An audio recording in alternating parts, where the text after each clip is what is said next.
African leaders are meeting their European colleagues in Brussels in Belgium. The EU is Africa's largest trading partner, according to UN data, but Africa's trade with China is growing. There is a concern, if you will, in EU, not just EU, but I think even in the US and others, that African countries are drifting slowly towards the east, particularly in trade. Here in Kenya's capital Nairobi, China's growing presence can't be missed. In the 1990s, this main road through the city was built by a German company.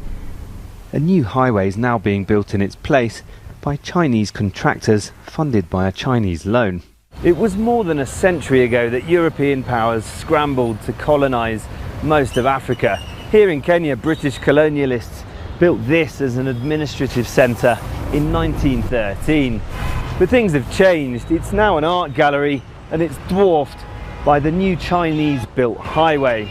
And China is just one of the world powers who are today vying for influence and for Africa's resources. Russia held its first summit for Africa 3 years ago. President Vladimir Putin promised aid and trade deals without the conditions often demanded by the West. Between meetings, delegates were wooed with weapons at an arms fair. Russia's military presence in Africa is growing, as are its arms exports to the continent.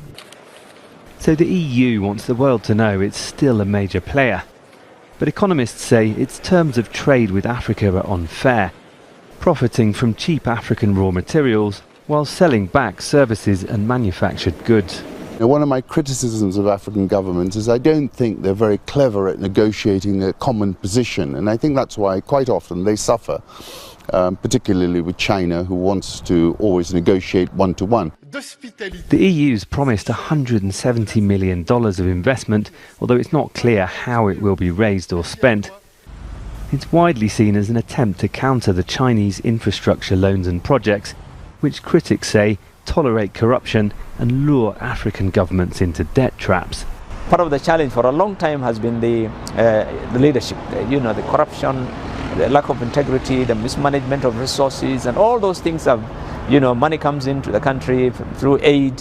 That's why aid has not had significant impact in Africa. The EU's now talking more about trade than aid and promising better terms.